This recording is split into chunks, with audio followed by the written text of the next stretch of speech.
Hi, welcome everybody to our session on going beyond division and differences. I'm George. I'm your host for this evening, and we're doing this as part of the Million Acts of Hope campaign. And really, really happy to be hosting this along with the lovely Janet Ryhnie, wave your hand, Robin and Farah, Robin Lockhart and Farah. And what will happen this evening is we will have a bit of a conversation around what that means to us, and which would last roughly about an hour. And then we will open it up to questions. And if you need access to captions, I think I enabled them, so they should be working. And I just set some ground rules before we start, just to say that, you know, we're all going to share from the heart, and we ask people when they share to please, if they want to say something, please talk from your perspective, not speak for other people. And respect that we all might be coming from different places on this subject. So to disagree with the point or not the person, but I hope we're not going to have any disagreements this evening. We'll just be sharing, hopefully, some asking questions and learning from each other. Any other, and if anything makes you feel uncomfortable or anything else, or you want to discuss something afterwards, I will put my email address in the chat, and we can follow that up. Because there's things we might say that might be challenging, or you might not used to hearing, etc. So we're really happy to follow up with anyone. And is there anything else I've missed? Anyone that we wanted to cover in that kind of little ground rules bit? But we're hoping it's not a challenging evening. We're hoping it's something. The idea of it is the idea of the Million Acts of Hope campaign. And the reason we're doing this is that we've all, we can also. I think most people are based in the UK, but I know we've got one person from Australia on the call, so I'm going to speak from a UK context. I hope that's okay, and there might be some other people from other countries, and if you're from another country, I apologise. But I think that I guess in the recent months and years, we've noticed that there has been we've been witnessing increasing attacks on different communities, and increased hate crime, and divisions in our society. And people, there's a sense that people are feeling a lack of agency, and so are turning to populism and turning against each other. And the Million Acts of Hope campaign is really to show that um, that there that, and to show that there are, um, when I reflect on it, to me it's about showing that we can all have our we all have our different experiences. Many of us, we sorry, a bit nervous, so I'll start again. So to bear with me. So yeah. So I guess when I thought about this evening, what struck me about the amazing people who are going to share it with you tonight is that we've all got experience of working across different communities and seeing beyond our differences, our identities, our religion, our cultures, and even different age groups.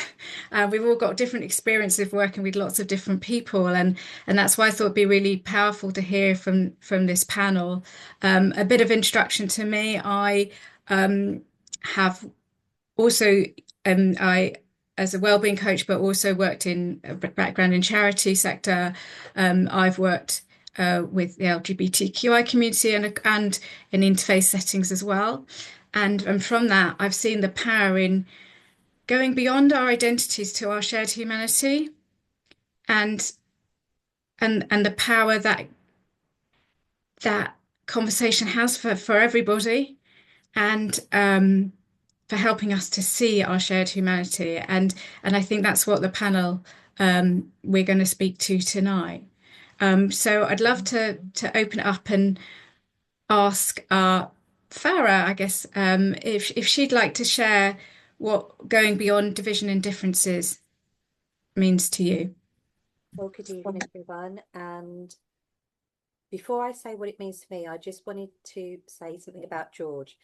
The very fact that she put this all together is a real testament to the type of person that she is. She is just this most beautiful, hearted woman on the outside and on the inside. And when she asked me to be a part of this, it was just like, yes, absolutely. Because we share a space every month, and growing from that space and her asking me to do this with her, it was a way of exactly what the title of this is, going beyond the differences, because we've within the news, within everything that we're that's being thrown at us, it's a lot of othering, it's a lot of finger pointing, it's a lot of, okay, those people who do this, or those people who look like this, or those people who act like this, and there's a lot of like labels and differences, and in all of that, it's that's what's put forward as the main event. It's what separates us, it's what divides us, it's what the difference is.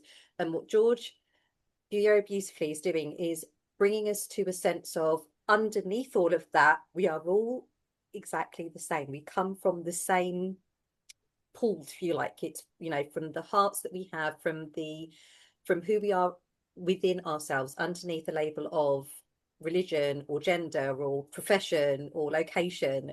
We're all humans, we're all human beings, and we're all full of capability and possibility. And that's what I think is underneath or beyond. When we don't think about the differences, what comes after that, or what comes from that, it's the way in which we're all the same. And what we do all have capability and we are the same in, is access to that wonderful stuff that we're all born with, this innate sense of well-being, of hope, of possibility, of capability. And that's what I hope will come out this evening. So that's what that means to me, George. And thank you very much for opening this space for us to discuss that. Thank you, Farah. Janet, would you like to go next? Yes, I'll go next. Um, I'll echo what Farah's just said.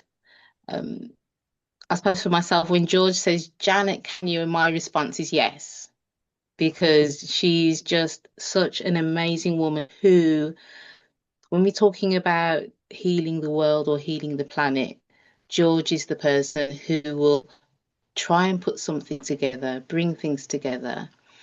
The book that she released, how long ago now has that been, George? The book. About almost 4 years now, I think. Hmm.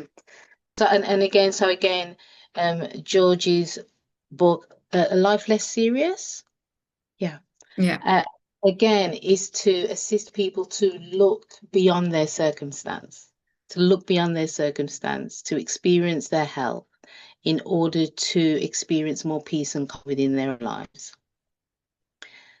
When we're looking at the title today, when we're saying looking beyond, exactly what Farah was saying, which is recognizing our commonality, recognizing what is the same within each and every one of us.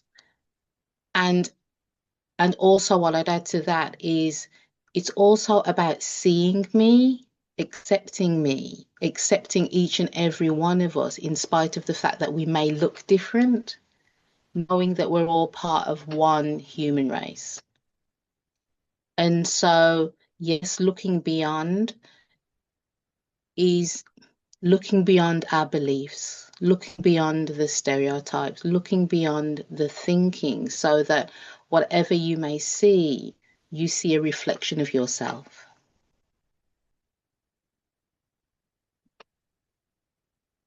Thanks, George.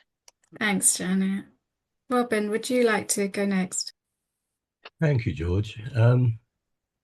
I'm just soaking in what Janet and Farah have said. It's been lovely already, and thank you, George, for this opportunity.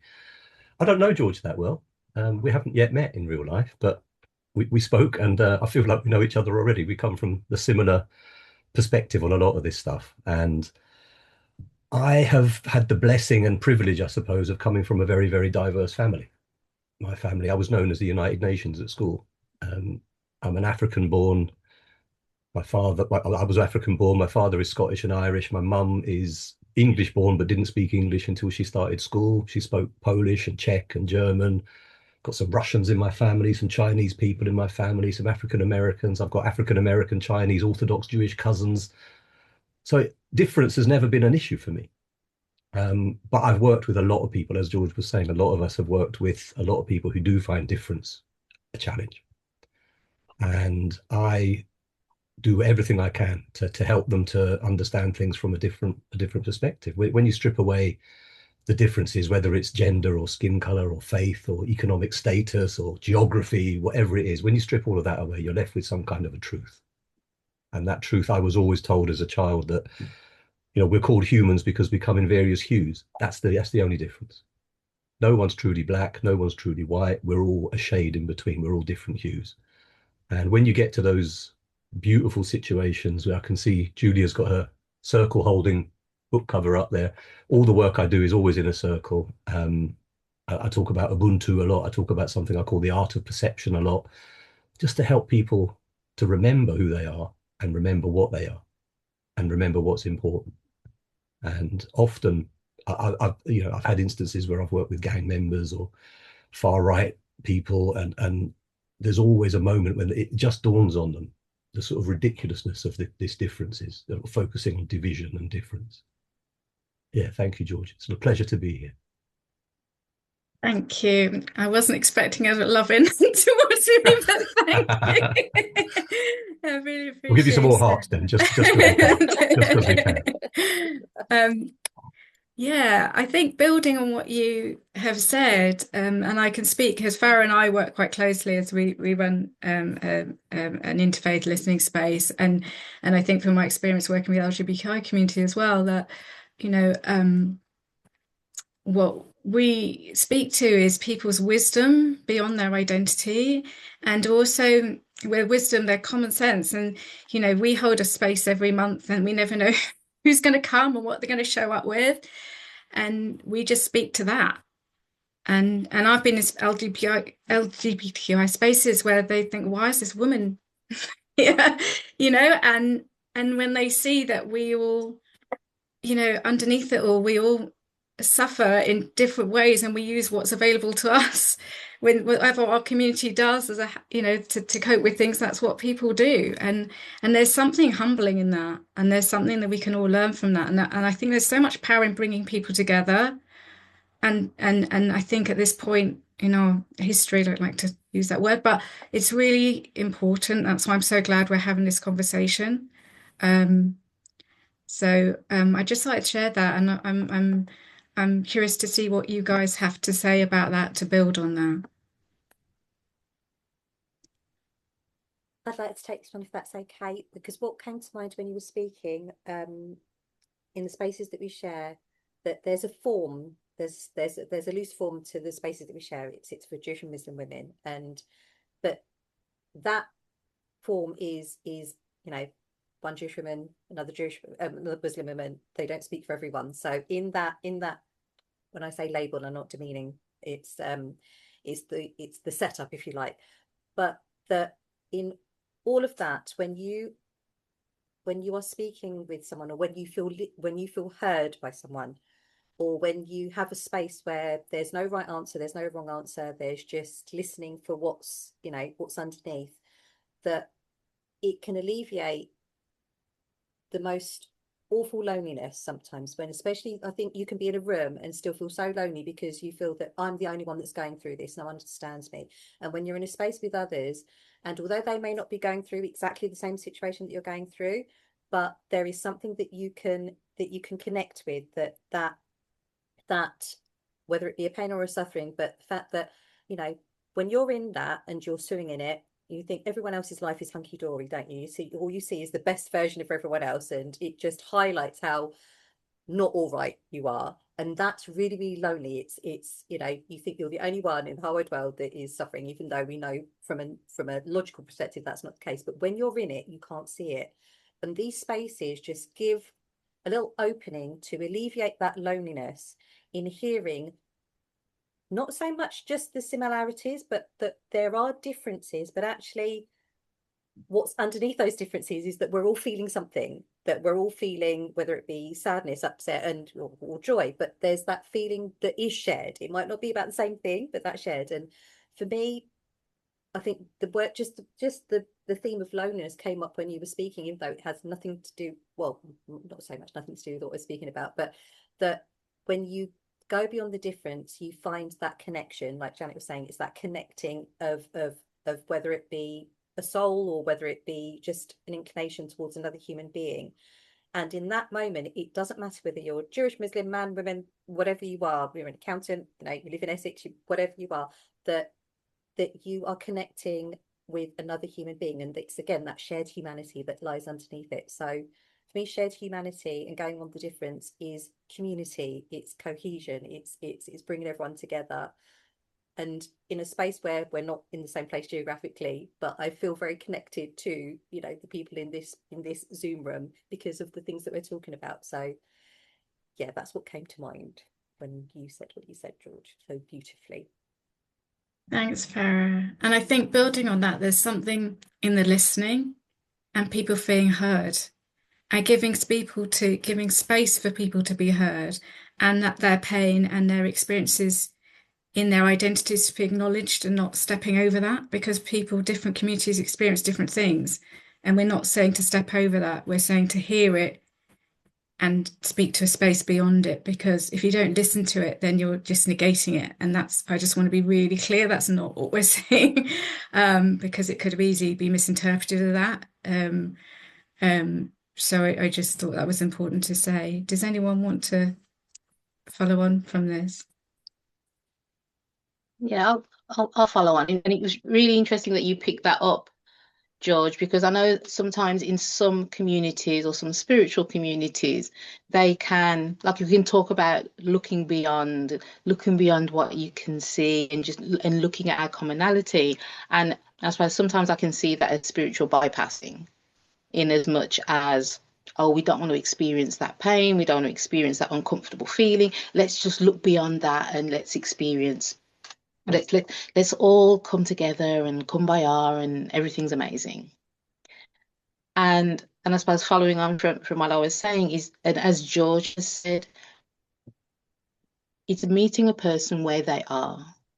It's about holding the space so a person can express their experience without judgment. Because I know there's a lot of times that we've been taught how to actively listen. My background is in criminal justice as a probation officer, and so one of the things we were taught was to actively listen. And what I recognize is that when you're actively listening, you're listening for a problem.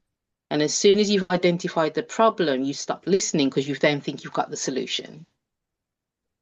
What I realize and recognize is that when you are present and in the moment, knowing that we've not experienced this moment before, that what I am doing is connecting with the person in front of me, to hear their experience, to feel their experience, because when you're present in the moment, you have that connection.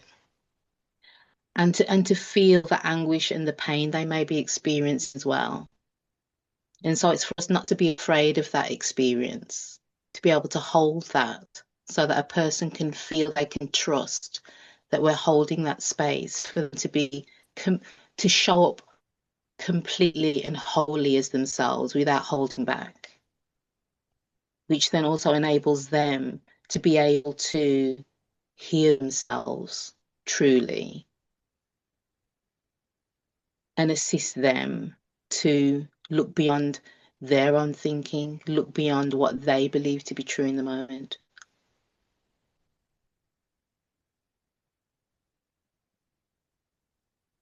That was so well put, Janet. Thank you. And Farah. I think if I go back to my story, started in Zambia. I was born in 1968, a long, long time ago. My parents were teachers over there, and they taught in a very, very remote village school. The story is it was 6 hours drive to a road, and there was no electricity, there was no telephones, there was no doctors, but there was a school. So I spent my formative years, I think I left when I was 4 or something, but those early years are very important. Living in that African village. And it wasn't until I had various careers. I used to work in music and creative industries and stuff, and ended up sort of drifting into doing some work with young people and communities, and loved it. So went off and did another course. I did a training, a distance learning course in informal and community education, and ended up running some restorative justice projects in East London. So bringing victims, perpetrators, witnesses, and their families and their supporters, we call their community of care, bringing them all together to actually talk about what's happened, rather than treating somebody as a victim, somebody as a perpetrator, somebody as a witness, somebody as the mum, somebody as the uncle, all these different separate labels.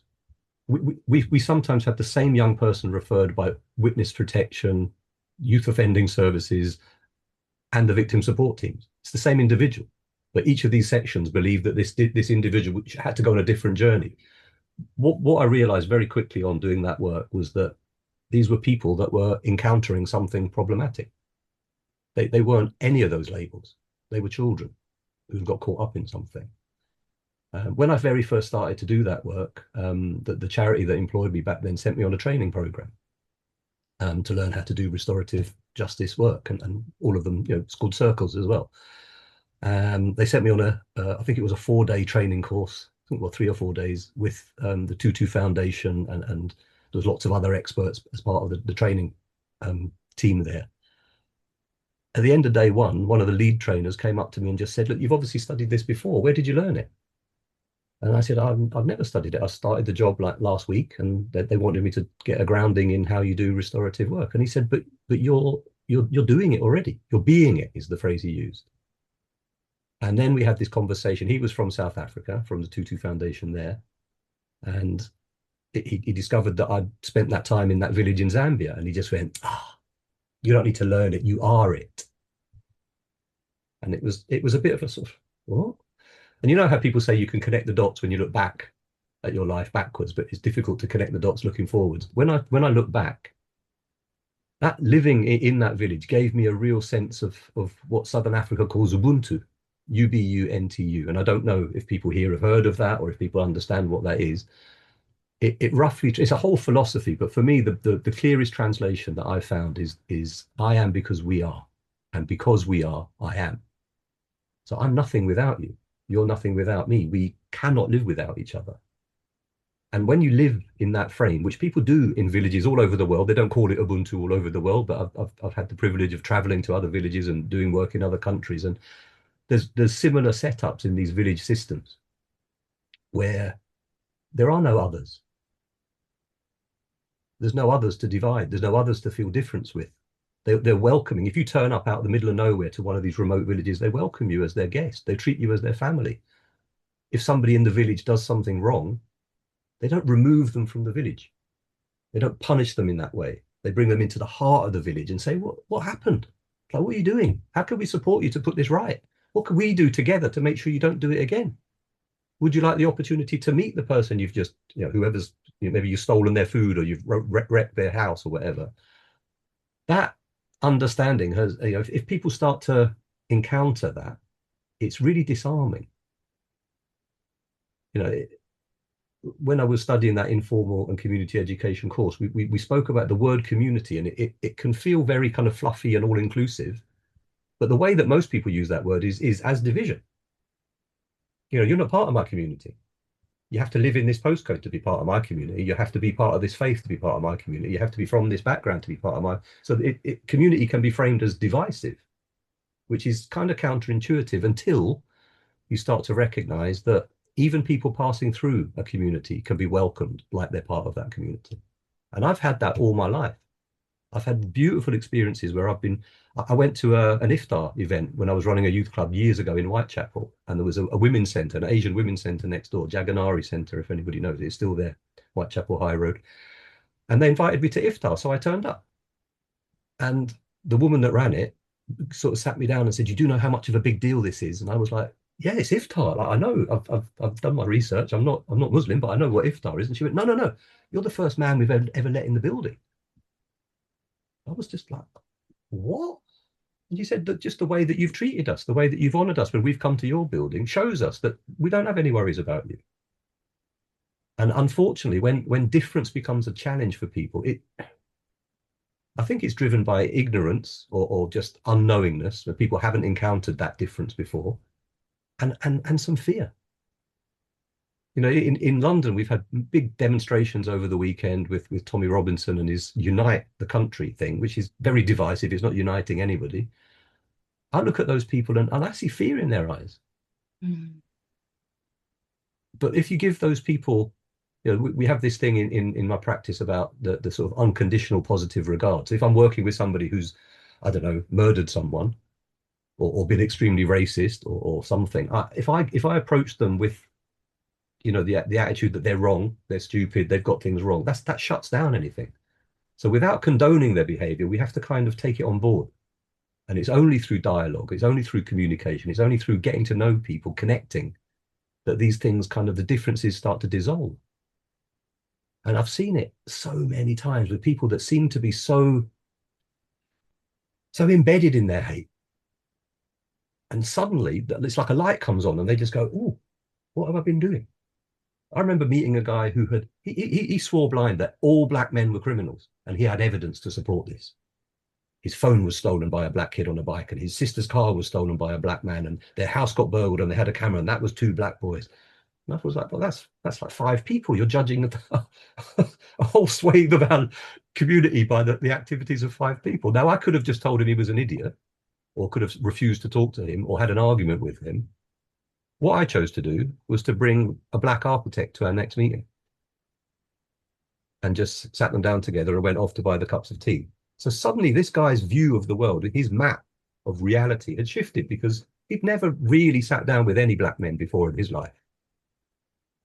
So he had no experience apart from those 3 experiences of a crime that took place.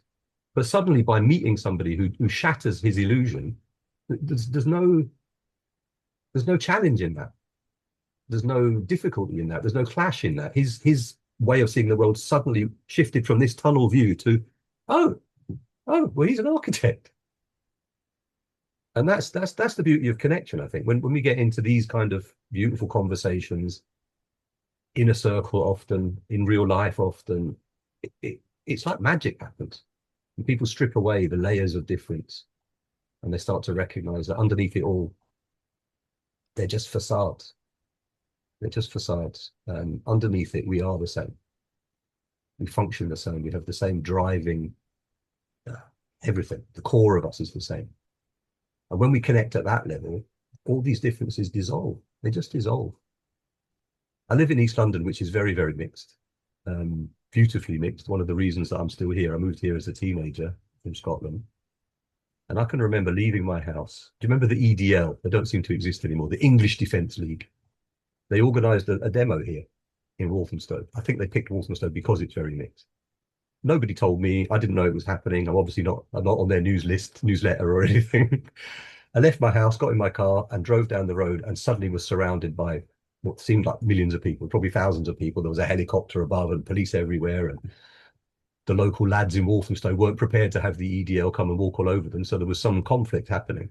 And the police just came along and said, turn your engine off. We're going to round it all up. We're going to shut this down.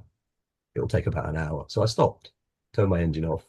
Just on the curb by the side of my car was a guy holding a Union Jack, wearing a poppy, and shouting about England being great.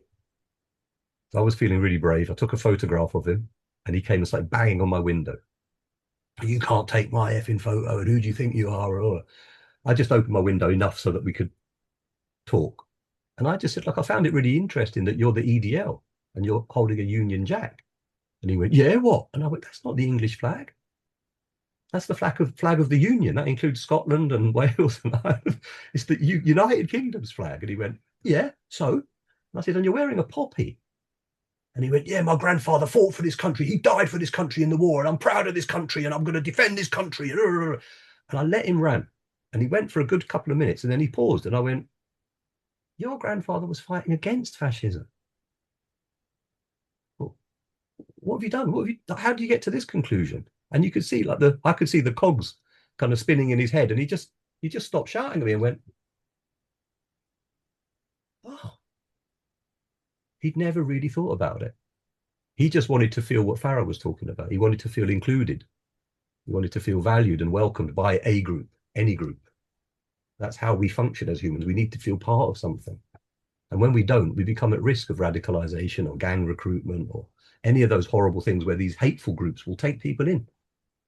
And I think that the rest of us have got to get better at recruiting people into positive, peaceful, harmonious, loving groups. We're seeing it. You know, what's going on in America, what's going on in the UK, what's going on all over Europe. The rise of the far right is irrational and fear-driven. And it's only by engaging with them that we can prevent it. We can't just ignore them. We can't. We just can't. My grandfather was from Prague and Jewish, and my grandmother was from Vienna and Jewish. So I'm Jewish. My mother's side is Jewish. My dad's side is Scottish and Irish Catholic. And I've never felt that I need to join one faith. But I do believe. But actually more than that, I know that there's a creator, more than a belief. But I don't feel judged by that creator because I think I'm forcing myself to constantly think about how I'm living my life. And I think that's more important than which direction we pray, which book we read.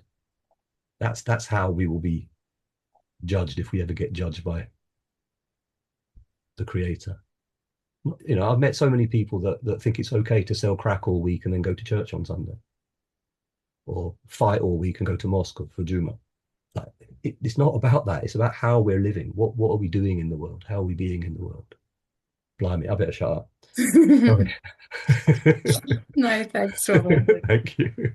Thanks. You know, there was so much richness and so much power in what you shared, and it really speaks to this conversation in so many different ways. And definitely, you know, to the heart of this conversation was why we wanted to have this conversation. And definitely, I think we haven't talked about social media, but obviously, you know, that people are living in bubbles of their own, having their views or someone else's views thrust at them, even if they look something up, it's the view is thrust at them, extreme views as well, and often fake news is just thrust at them in every direction now. And so that's why these conversations are so important. And speaking to the essence of us as human beings is so important. I think, you know, Farah and I called our group Essence because we like to talk to the place beyond our identities. And I think and that's why I think what we're having a conversation today to the essence of each other, which is very powerful. Janet, did you want to say more to this, to speak to this, or build on this? Thanks, George. Yeah, because well, first and foremost, just to let you know, I pause a lot just so that I can be here in the moment. So I haven't got something reeled off ready to come back. But I do appreciate George bringing me in here, because one of the beliefs I have is that when we truly understand what we are, that we are all, and these are my words, spiritual beings having a human experience, that we are far more than we think we are. We are far more than skin and bone and flesh, that there is something deep within us.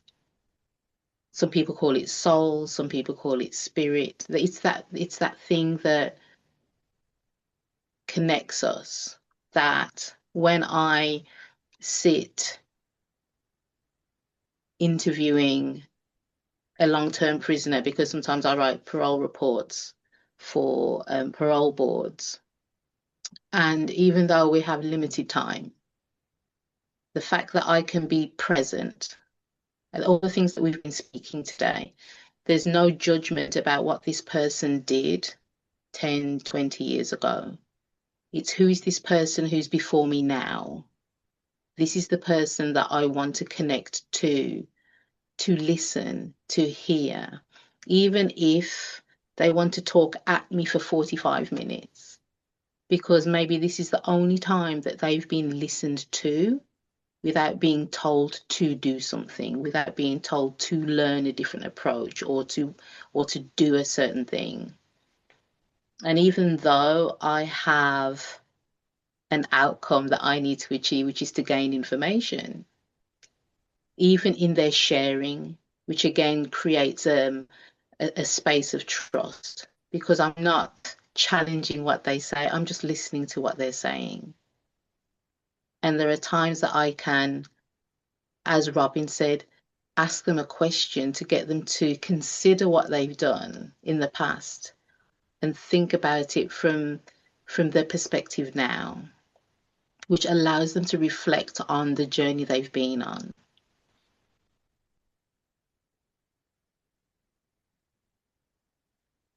And throughout all of that, it is about holding a space so that we can, I say, connect, so that I can hear what's going on beyond the words, so that I can connect to that true essence. So that there are so many different times that the men, the other side, have said, oh, thanks for listening. And it's because I know not only people in prison, outside, how often are people listened to without an agenda? Like I said, without the active listening, without the, oh, let me make you feel better, or let me challenge, or let me debate, let me hold on to my views so that I can show you that I'm right. As we've said earlier, we recognize how we're creating our experience moment by the thinking we believe to be true. If we're able to look at our own thinking and challenge that and think, actually, is this true? Is this right? We allow ourselves to let our beliefs fall aside so that we can hear something fresh and new in the moment, so that we can be present to hear what is being said beyond the words. And so for me, as George was saying about our true identity, our essence, that life force within us, which is us, is what connects each and every one of us. If we can get out of our own heads, move beyond what we believe to be true, so that we can be present in the moment to hear what's beyond another person's words and connect to that, which we all are.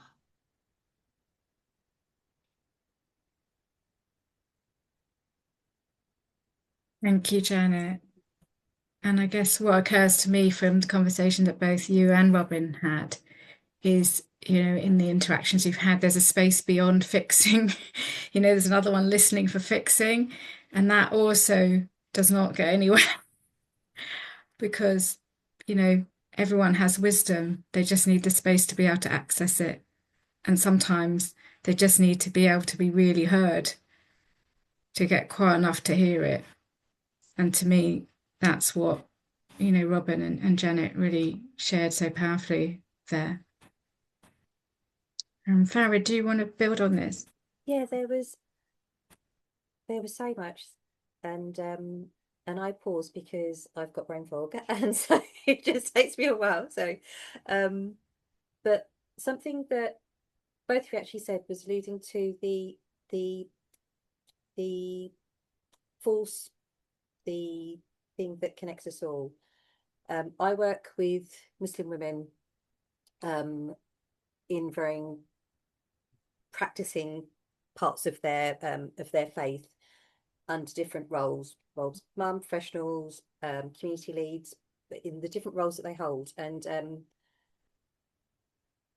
when we go again beyond the roles of, I don't know, whether it be mum, whether it be their profession, expectation, and we go to who they are as a creation, because I didn't create myself, I came to be here, I had nothing to do with it. So seeing myself as a creation, I therefore then assume and believe that there is a creator. And in this world where we have free will, we can choose, we can decide. I mean, all of us have chosen to be here tonight. Yeah, George didn't bribe anyone, didn't hold a gun to anyone's head. We're all here. And there is something quite telling about that whether you call it wisdom, inclination, curiosity, whatever it is, that it comes from something deep within us that we all have. We don't have the same kind of curiosity, but we've got access to it. And in my faith, believing that I'm a creation, of the creator, that my core, the Arabic word I believe is fitra, it's the core of who I am, that part of me was born knowing the truth about stuff. And along the way, I've adopted some beliefs, I've, through experience, and there's a lot of things that I've collected over the years, that I now attribute and call my intellect, call the stuff that I know. And we all know a lot of things, but there's a difference between the knowing and then the doing.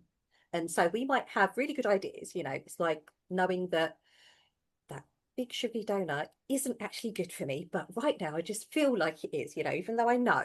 Or that cigarette at the end of a meal, I know it's not healthy for me, but it's that thing, it's the knowing what is right or what is good, but doing other stuff anyway. But the fact that I have a choice, that I have this ability to decide, and that's the thing that I love the most about being human. And because of that, recognizing that other people's choices, people have the power of choice, that I may not agree with their choices, but it's okay, because what's underneath that is that they believe in what they're doing. They believe that, they've made these choices. And it's what Robin said, it's helping them see a slightly different perspective. It's not saying, no, you're wrong, or no, you shouldn't think like that. It's almost holding a mirror up to, this is what I see, and them sort of like having a space to like, right, okay, yeah, I'd never thought about it like that, because we believe every thought that, not every thought, but we take ourselves seriously, don't we? Thought pops into our head and we give it a lot of credence. Like, well, I've thought it, so it must mean something, got to, like, why am I thinking this? Or why, it must mean something. But the biggest lesson that I've learned, I think, across the years doing this, is that I don't have to believe every thought that pops into my head. I can just let it go. I don't have to be like, yeah, I'm going to take you seriously today. It's like, oh yeah, that's just, yeah, I thought that, and let it go, and then crack on with what I want to be doing. And I think that a lot of the suffering, or a lot of the challenges, is that we hold on to some ideas, even though they seem like a good idea at the time, but we don't give ourselves the time to stop and think, is this, do I have to give this credence? Can I move on from it? It's like we think, because I've thought it, I have to give it a lot of importance. It's like the gentleman that, when you fed back to him, your dad, fought in the war. He was fighting exactly what you're sitting here, apparently standing up for. So, but whilst he's thinking that, he's going to believe that, and he's going to take the actions towards it.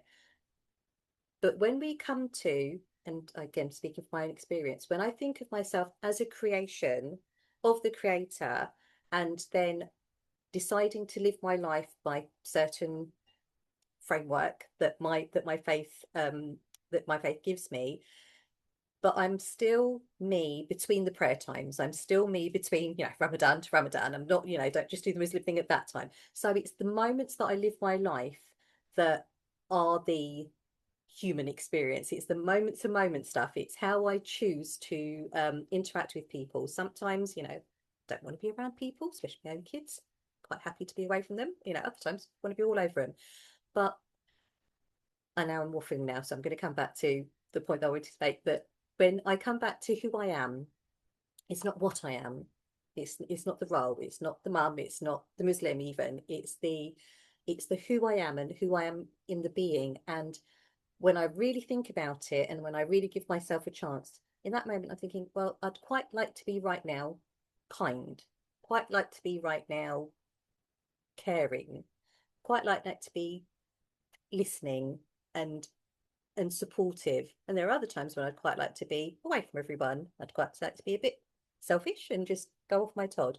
But that it's in the person that I'm being, and I'm very grateful for this space, because like I said, we've all had a choice. None of us were forced to be here, but it's nice to be in a space where we can just be. There hasn't been any, there's been rules for, for just housekeeping rules, but there's not been rules for what you can and what you can't say. So being in a space where you don't feel judged and you could just freewheel it means that you get to experience my fluff. So apologies everyone, but I'm really grateful for this space. And I think that, there needs to be more. That like Robin's saying, we need to have a community of of the opposite of that, fear and ignorance, so we can just be hopeful and clear and just see what happens and what comes up. And if it is a lot of fluff, then it's got to be better than the other crap that's being spouted around, isn't it? So thank you for this space again, George.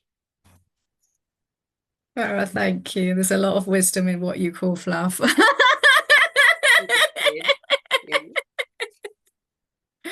A lot of wisdom.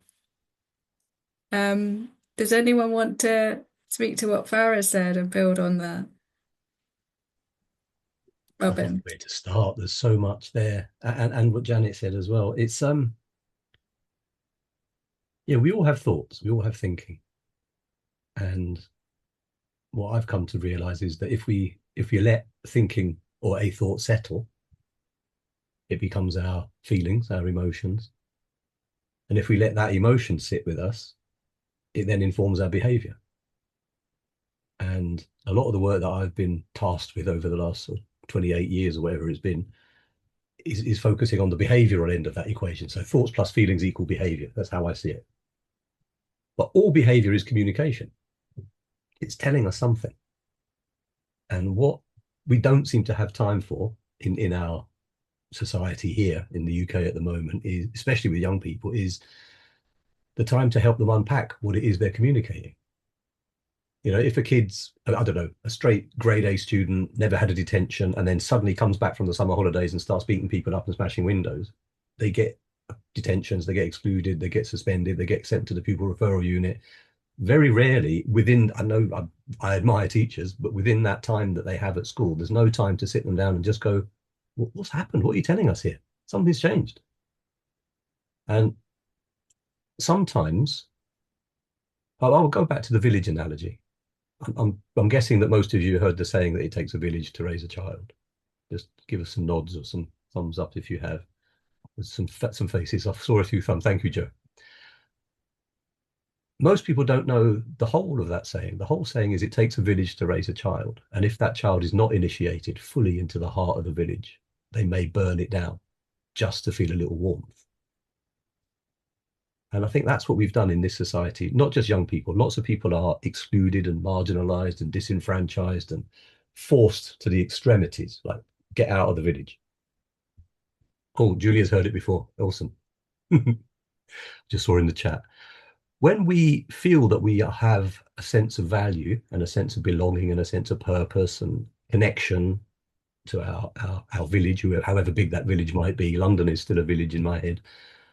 When we have that sense of belonging, we are almost immune, or protected, let me say, protected from any of those other fear-based, ignorance-based things that can manipulate people's thoughts and feelings and behaviors.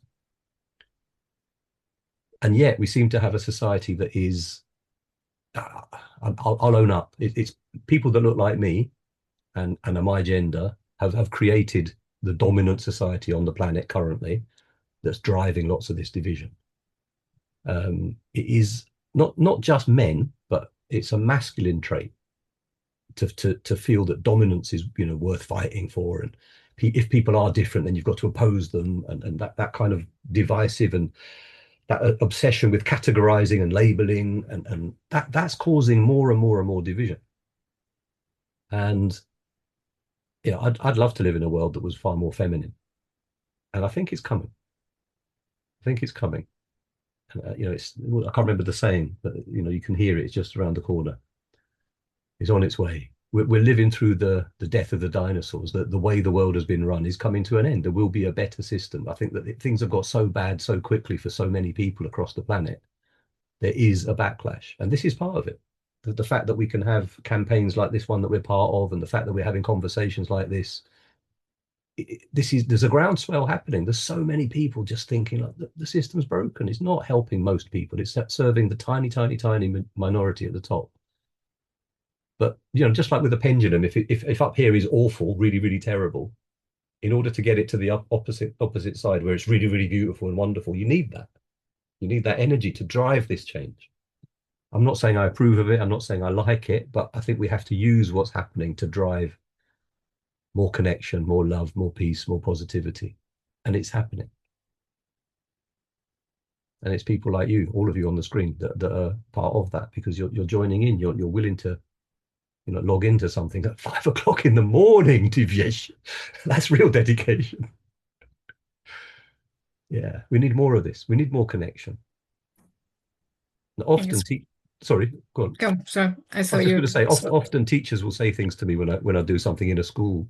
Well, how did you create connection with the class so quickly? Or the year nines felt really connected to you. How did you make that happen? And I have to just say, I didn't make it happen. Every time I go, I didn't make it happen. And they go, no, you did. I was there. I felt it myself. I say, I don't create it. I acknowledge it and work with it. I was connected to year nine before I came to the school. They're my cousins. We're connected. I don't know Rosie. I don't know Joe, but we're connected. We're part of the human family. And that connection is real. And we've forgotten. So I think a lot of people need reminding rather than telling. Just need to be reminded about how wonderful they are and how beautiful their life can be. I don't believe that these hate-fueled protesters want to live a life full of that anger, full of that hate, full of that pain. I don't believe that. I think they are hurting. They're damaged, in pain individuals that need to accept that, admit that, and then start a process of healing. And I'm willing to be proved wrong if it means I can engage with them and have a try. Thanks, Robin. I actually went to a talk by the Together Foundation and a few others, and they were saying just that a lot of people are part of these things because they want community, and they feel disenfranchised, and they get community from it, and and that's so that's why it's important to have these conversations as well. That there's something beyond that. There's even more available. Janet, do you want to say anything to this?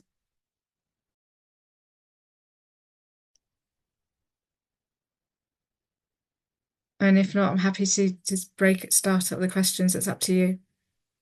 Okay. Oh, you're muted. Okay, nothing's jumping out at me. So yeah, let's go cover the questions. Yeah, so if people, we're going to open up to questions. Farah will be back shortly.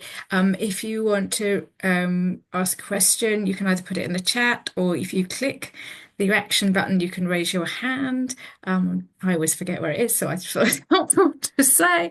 If you've got questions for any of us, or have anything you want to bring to this discussion, we'd love to hear from you.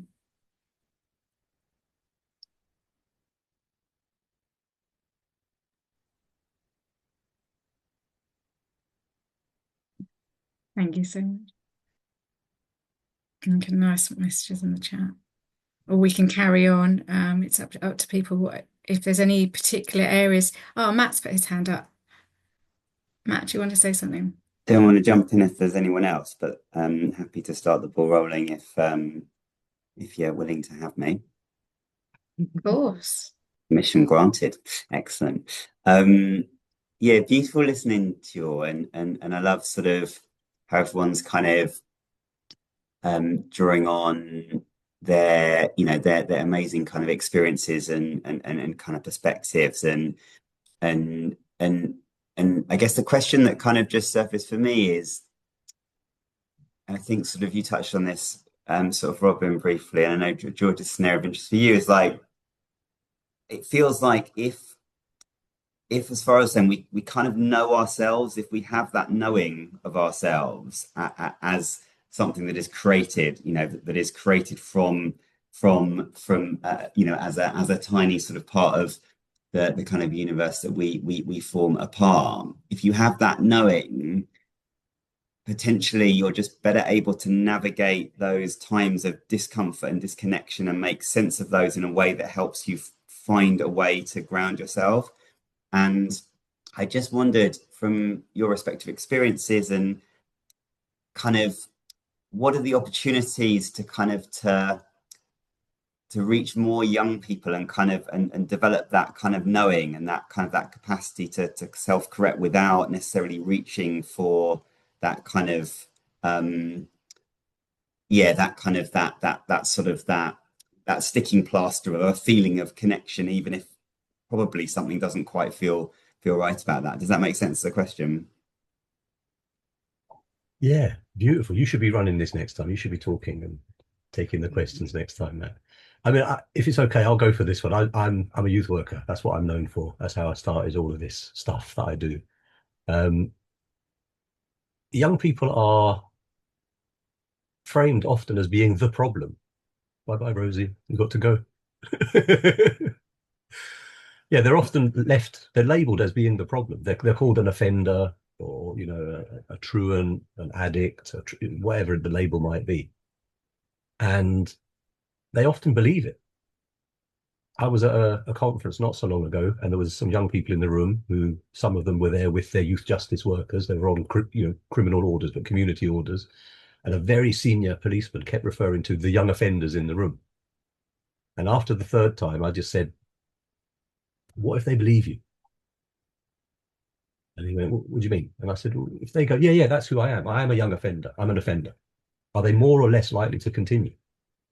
And he literally went, oh, what should I call them? And I said, anything but that. Young people who have made a mistake, young people who have offended. You know, you can use the past tense. That will help them to reframe what their future is all about. But that enabling people to recognize that they are not their behavior. None of us is our behavior. None of us are the things we have done. That's not who we are. They're things that we've done. I've done things in my life I'm not proud of, but I recognize that that's not who I am. I do whatever I can to make up for the things that I've done in my past.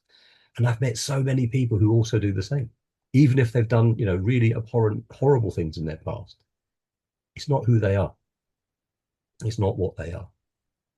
And if you can help, the only help I can give, or any of us can really give to young people, is the opportunity to understand who they are and what they're capable of. You know, they're not their behavior, they're not their label, they're not their family, they're not their ancestry. They're living here, they're living now, and they have choices and they have influence on their own behavior. Just reminding them of that. I get so many young people saying things like, but I'm a product of my environment. That's a phrase they often use. You know, if you lived here, you'd be doing the same as me, Robin. And I said, but I've been to your flat. I met your mum. She's not carrying a knife and selling drugs. She lives in the same environment as you. It's not your environment. It's your choices. And you seem to believe, this young man I'm thinking about now, he seemed to believe that that was his only option. By the end of his engagement with our project, which happened to be filmed, he got involved. We did a stage show and the BBC filmed the whole process. It was amazing. He had this realization that he'd kind of been tricked into believing that. And now he's doing some more drama. He's still acting, but he's also a youth mentor. He had a complete turnaround. And, you know, his mum, if I see her, they live quite locally. I've seen her a few times. She always says, thank you for fixing my son. And I always have to say, I didn't fix him. I ran a process. He did the fixing. But give him that credit. And young people don't get enough credit for who they are and what they do. We need them. We need them at the core of our village. We need them at the heart of our village. Otherwise, we don't have a village in a few weeks, in a few years. It's going to disintegrate. And in countries like Zambia, where I went back to in 2024, their population is, I think it's over 60%. I think it's 65% of their population is under 30. So youth issues are not marginal. It's core to everything they do. They have youth workers in every village. All education is now free. They've realized we need our young people. Otherwise, we don't have any future. So thanks for bringing it up, Matt. And it's really lovely when people who are not youth workers bring up things like that.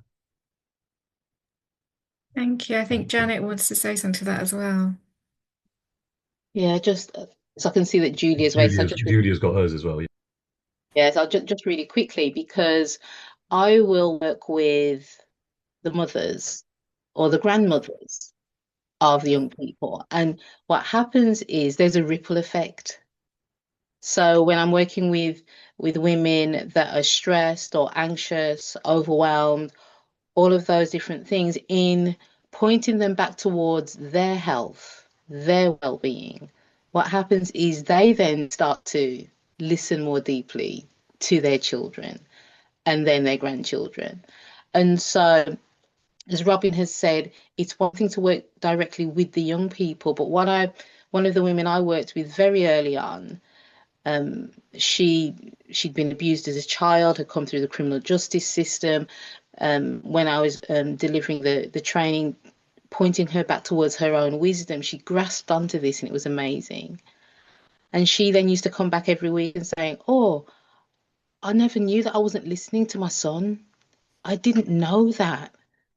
And I've known her for almost 15 years now, and I've seen her son grow up as well. And the relationship that they had has changed so much. And I know that her son will now carry that into his life because he saw a change in his mom. So whoever we work with, it has that ripple effect, whether it's their child or their grandchild, or it's a teacher in a school, or whether it's you're just in a store and you just say some kind words to somebody behind the till and it resonates with them. That probably just changes their whole experience when they go home and who they then speak to as well. So yeah, I just wanted to add that. Thanks, Janet. And thanks, Janet, for expanding it, because it really is that, isn't it? It's seeing people moment to moment for who they are, moment to moment, and not their labels. And I think we're taught to forget that because we see people as their labels, their identities, their past, their whatever, and not who they are in the moment. And then we don't listen for who they are in the moment. And then that gets in the way. And I think that's what Janet was talking to, that opened up for the grandmother or grandmother to listen beyond to what they're used to hearing, because they just saw what they'd made up, not what was being said or tried to be communicated. So I think that's really powerful for all of us here, let alone this conversation. So I think I'll go to Julia now. Unless, Farah, you wanted to say anything to this conversation, you're just catching up, so I'll just go to Julia now. Lovely. Julia, you had... I wonder whether the panel have had experiences of people who have been with cohesive communities that have been very supportive, that have been very loving and caring, that have lifted up their voices, but what's happening within those communities is very damaging to people outside of those communities because of the messaging that's happening within. So they're celebrating together in a really beautiful way. They might even be creating artwork, but that celebration and that artwork and what they're creating causes harm to others. And what you do with that. Thank you. Thanks, Julia. Can anyone answer that question, or does anyone need to ask anything to clarify that? Or had an experience of what Julia's talking about? It's a powerful thing. Sadly, I have experienced it, but through young people that have been in those communities. I haven't been in one of those communities. I've had several young people come to me and make disclosures about abuse within a religious community. And is that the kind of thing that you're talking about? It's that community's cohesive, supportive. Their messaging causes harm to other communities. So they're creating something that they're celebrating, that they're happy about, and they believe that what they're doing is good and right and helpful. They're very happy within their community, but what their community is giving to their own community are messages that are very harmful to other communities, because they're celebrating harm towards other communities, or they're not recognizing challenges that are faced by other communities, and they're actively doing that. And you're seeing the joy and the brilliance and the uplifting that it's occurring. That is occurring for those people that are being validated within their community. All the things that you would want from community building, they are being held within their village, but that village is burning down other villages. And within the UK context as well. There is an argument, I suppose. I know this is not a political conversation, but the UK is that. We've spent centuries celebrating our dominance of the planet and the way that we've invaded other countries. And, we have statues of our war victors. We don't have statues of peacekeepers generally. I'm not sure if that's what Julia meant. Farah, you've unmuted. Have you got a clearer answer? No, not at all. And I think your answer was really, really valid. I think what came to mind was the word intention, that whilst they're being celebrated in their communities, they're uplifting and they're celebrating, is the intention to cause harm to other communities, or is it or do they not realise? So I suppose it's more clarity with Julia. Is it the case of when they're being uplifted and they're celebrating, is there an intention that in their celebration that they're intending to be harmful to other communities, or do you think they don't realise that they're doing it? They're aware of the harm that's being done to other communities, but they've othered those communities so significantly that they don't see the humanity in those other communities. They can't see who those people are.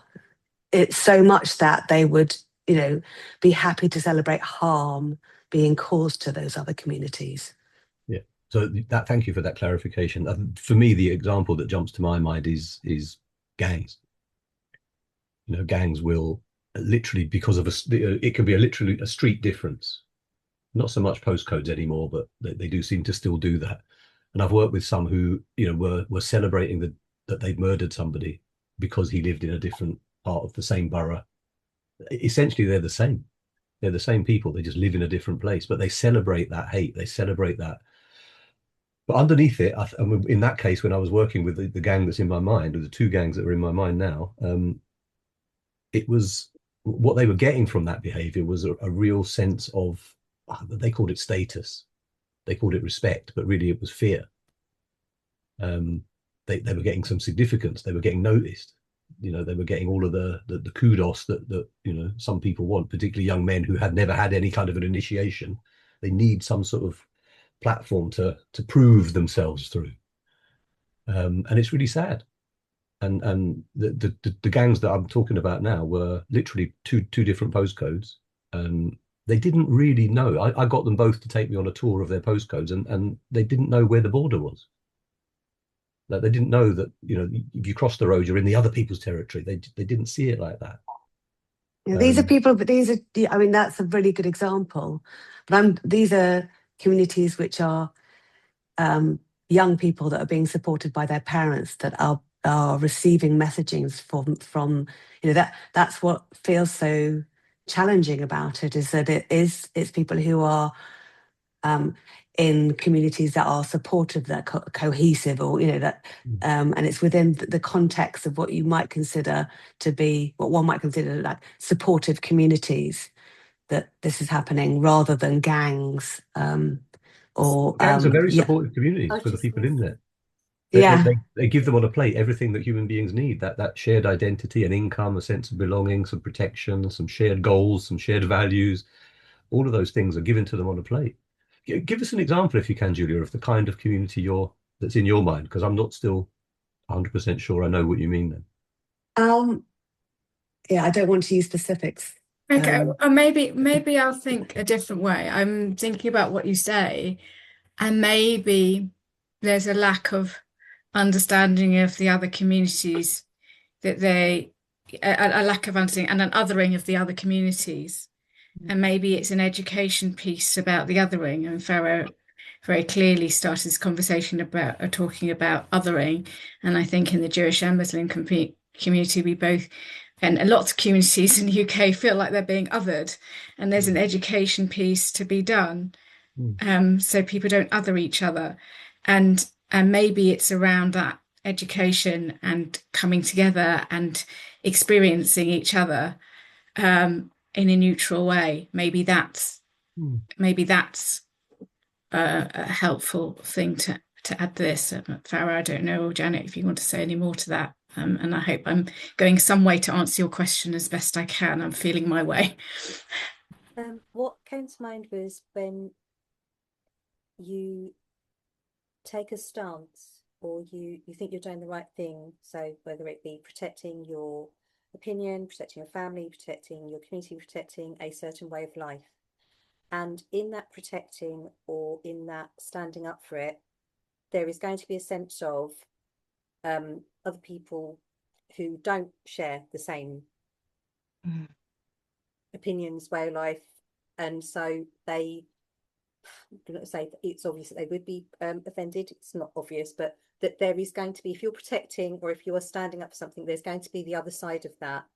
And so in what I think I heard in what you said was, or what came to mind was that, again, the intention that in knowing that this would be upsetting to someone else, that's not the intention is not to upset. The intention is to either stand for what you think is right. And like Robin said, you know, supportive, there's supportive, there's support, you know, gangs are supportive, they will exactly give you what you want.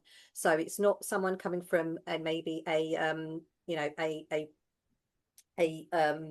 a challenged upbringing where they may have gone through a lot, and then you can say, well, they've got that opinion because they came from, you know, an unsupportive background, you know, these people that coming from, you know, having been lifted up and supported. But it's, can we see that they have an opinion that they are protecting, that they are putting forward, and the intention is not to be unkind to the other person, but knowing that that may be a possibility, that that may be what's happening. And I don't mean to whitewash or like dumb down what I think you may be alluding to. It's not that at all. It's just trying to see that the intention behind it. And I don't know if that helps, but that's what came to mind.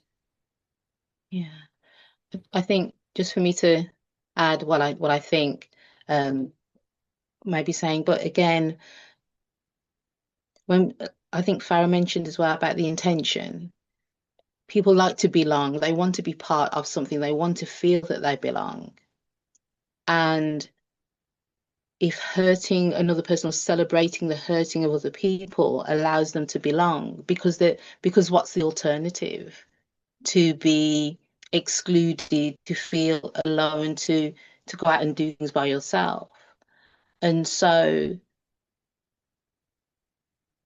if we're able to, and then as Farah said, not everybody's going to want to do that, but they don't know what the alternative is. They're frightened of what the alternative is. There's an insecurity there.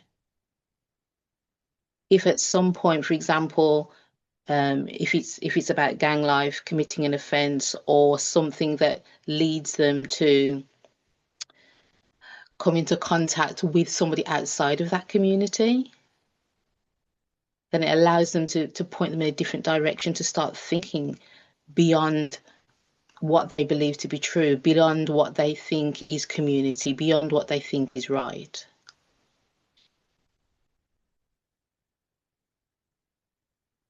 So yes, it is always about that, getting to, as George said, about intention. What's gone beneath all of that? What is it that what they're gaining from that? Also pointing towards, like you said, it's recognizing that community, that cohesion, that celebration isn't from the act. It's from what they believe the act signifies. It's always about them being able to understand the meaning they're attaching to their behaviors, to their actions, to that celebration. And I don't know how that happens. I don't know how we can grasp hold of some people and just say, look, you know, again, everything that we've been saying, can they be listened to without prejudice? Will they be open to hearing something different, having the confidence and courage to take a step in a different direction? Yeah, that's what comes to me. Yeah. And what I'm hearing also is like, the stronger people feel things, the stronger they feel they're right. And that's always something to be questioned. And I think that points to the kind of a bit of the mess we're in, because there's becoming less room for nuance and for different, not even different viewpoints and shades of grey. And you know, when we share this understanding, when we're talking at a personal level, I'll give a personal example. Like, I used to be quite an anxious person, and I used to feel very strong feeling of anxiety. And if I felt a really strong feeling of anxiety, you know, to be paranoid about, you know, my banking, or paranoid about doing my tax return. I thought it was really important to feel paranoid. I thought it was healthy for me, right? But actually, when I learned that that strong feeling was telling me my thinking was off, and it was pulling me to a dark side, pulling me to something that really wasn't healthy for me, then I slightly learned to look in the other direction. And I know that's a really different example, but I think points to if something's feeling urgent, it's telling you your system on your dashboard is a bit off. And I guess that's what we're kind of point to here. People on a wider level, that's what we're trying to share with people here, to help people understand their operating systems and their dashboards so that they can get a feel for it and learn to drive a bit better. I'm still learning to drive better. It's never happening. But you know, but you know, I'm trying to give you a feel for that, because that's what we're pointing to in this conversation on a person to person level, as well as for wider society, if that makes any sense at all. But I felt called to say that, so hopefully it's added to the conversation, and hoped it made a bit of sense to you. Does that answer your question, Julia? Or Robin, I think you look like you want to say. I was just going to ask Julia if we got anywhere closer to addressing your question or not. Yeah, you did. I think when things are recorded for public consumption, then questions are asked in a different way and potentially answered in a different way as well. So absolutely, but within the context of this, then yes. I think, you know, I think there's a power in that too, because then it makes it a universal conversation. And I think this is a universal conversation, because we are talking about something beyond identity, beliefs, and to our shared humanity. So actually, I think it's really, hopefully we've spoken to that without the content, because actually that's where the truth is not the content, it's in beyond what's beyond the content. And that's why I'm finding this conversation so powerful, and hopefully it's universal, and people can hopefully, if we can find a place for people to watch it and hear it in different ways, and it will speak to them in different ways in whatever context they're in. Because when you get in the content, that's when it gets icky. That's why you can't, you know, argue with someone's content or what they think, but you can help them see beyond that and connect beyond that.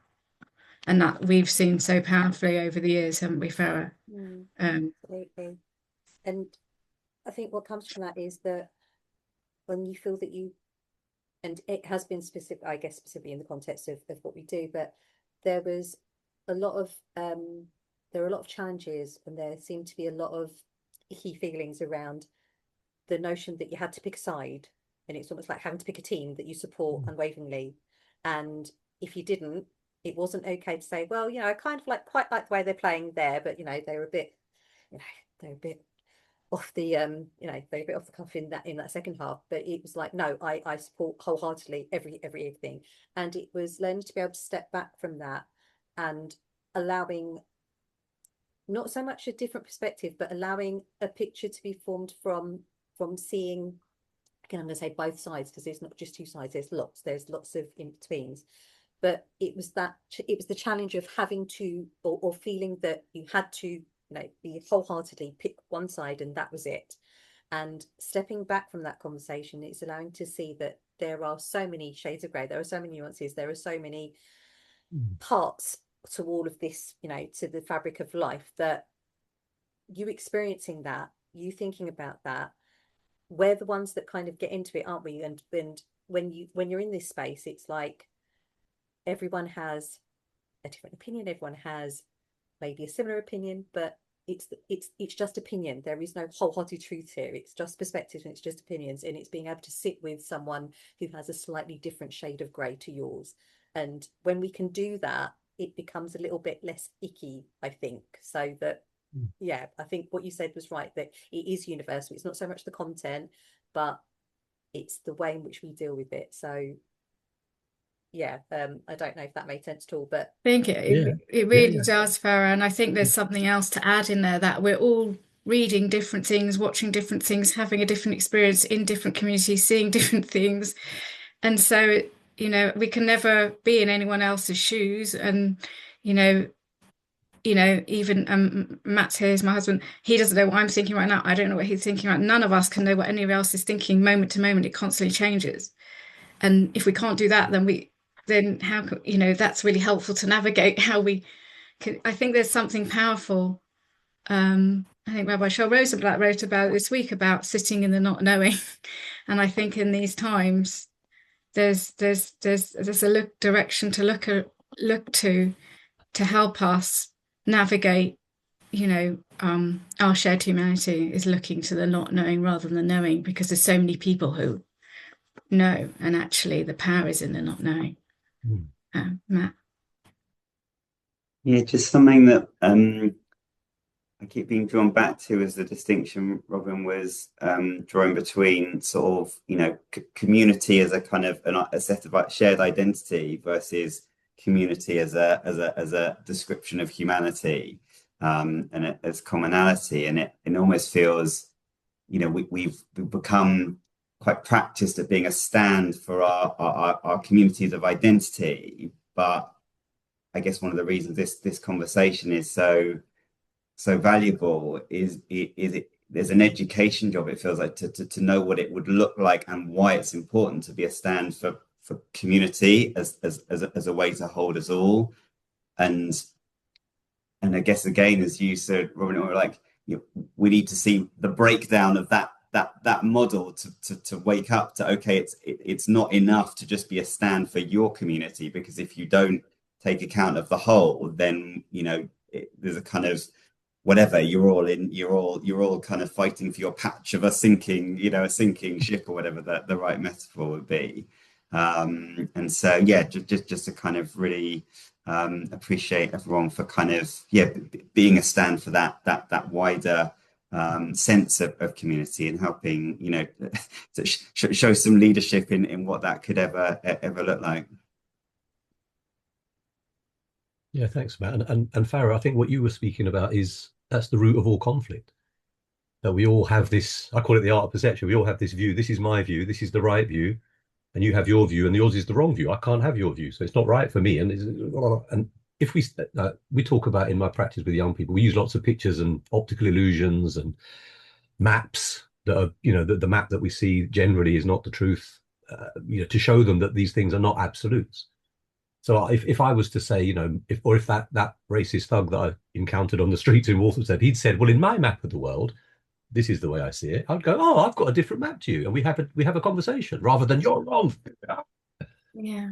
And that's what isn't happening. It seems that, and I think, George, you said it earlier, that everything's just on or off, yes or no. And then I can remember growing up in my friendship group at school and secondary school, there was all kinds of different political beliefs and different faiths and different football teams and people that liked different kinds of music and all different. But we were a group of friends. We disagreed about some stuff, but it didn't mean that we had to hate each other. Whereas now it seems to be this, oh, you've said something wrong, I'll cancel you, rather than, what did you mean by that? Let's have a conversation about that.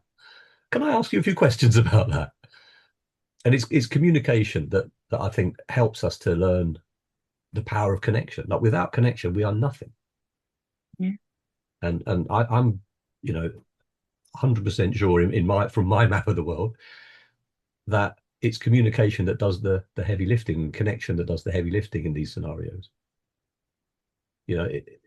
Sometimes parents will say, well, are you a therapist if you want to work? The school's got you working with my kids. Are you a therapist? Because I only want him to work with a therapist. I mean, but maybe he doesn't need a therapist.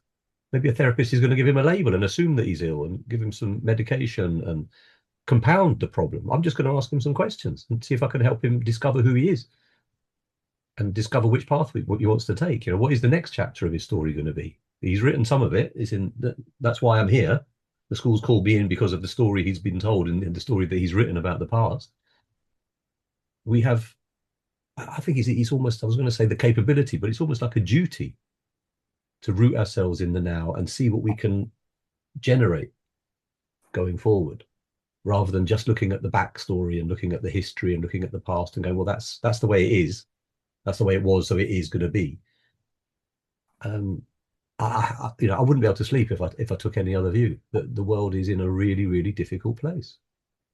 But I have to think that because of that uncertainty, because of that turmoil that we're going through, that something amazing is going to bubble to the surface. And I think it's that close. I think it's really, really close. Conversations like this wouldn't happen. We didn't have Zoom all those years ago, but conversations about this kind of stuff are happening left, right, and center all the time.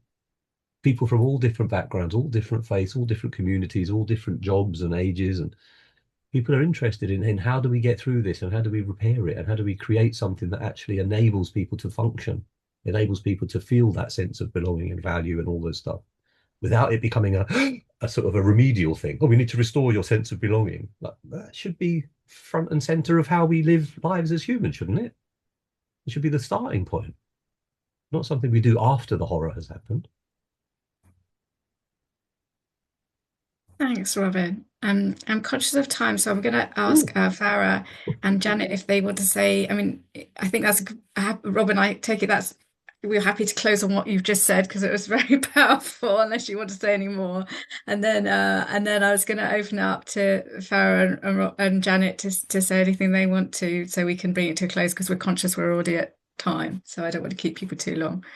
Farah or Janet. Very quickly, and it's not, profound words of wisdom or anything else. It's more appreciation that the fact that we're having this conversation, the fact that this is happening, that's what is. I know this. I'm here. I'm in it. And in a world where, I just think, when did I ever know what was going to come next? When was I ever in control? When did I ever think that, I knew what was going to happen? Never. But the feeling that I have right now is that whatever happens next, we've had this, and that gives me hope, and that gives me an assumption that the good is coming, and I choose to believe that. And when we, in a world where we can again choose to do what we want, do what we like, I'm choosing hope, which might sound a bit, bit wham, but I'm choosing hope, and I'm choosing to be the person who is hopeful. And if anything, if tomorrow I'm not here, I would hope that that's what I would be remembered for, that I was hopeful. Because, just very quickly, my faith that if we were told that it was the end of days, what would you do? And it's plant a seed, even though I might not be here to see that, I won't be here to see that, but it's that planting that seed that better is coming, that good is coming. And that's what I think this session has been. So Lovely, Janet. Yeah, just really quickly, because we'll be finishing. But again, as you said, this has been a fabulous conversation. So thank you, George, for bringing us all together. Thank you, Rob, and thank you, Farah, for sharing. It's been fabulous. And like you said, it's the fact that we can have this conversation, that we can listen and be open and share. That's where hope is. That's where hope resides. That's within each and every one of us. And so if each and every one of us can take an aspect of this conversation, share it with other people, that is how the hope, the change happens. So yeah, thank you. Thank you. Robin, did you want to say any more, or were you? Just gratitude, really. Thank you, George, for bringing us together. Thank you. I hope you know what you've started now. We're going to have part 2 soon. Well, I just wanted to thank you all as well. And, I've taken so much from this conversation. We've talked a lot about community, planting seeds, really hearing each other beyond our identities. And I think that is the hope. And my hope for tonight, and it's well exceeded that, is for us to be able to share something beyond our identities and what unites us all as humans, and hopefully give people a favour for that they can take to others and see what comes from it. So if people want to stay in touch, I think I've emailed you, and I can put my email in the chat, although but I will, and once we decide what to do with it, I'll email you where we've put the recording and how you can access anything. And then if you want to stay in the conversation, get back to me, and we'll stay in touch. But really thank you everybody for taking the time out to be with us this evening, and for all the panel, and for sharing this space with us. And the slogan for the campaign is "Hope Happens Here," and I think it's really appropriate. I'm quite moved by it, because I think really hope has happened here tonight. So really thank you from the bottom of my heart.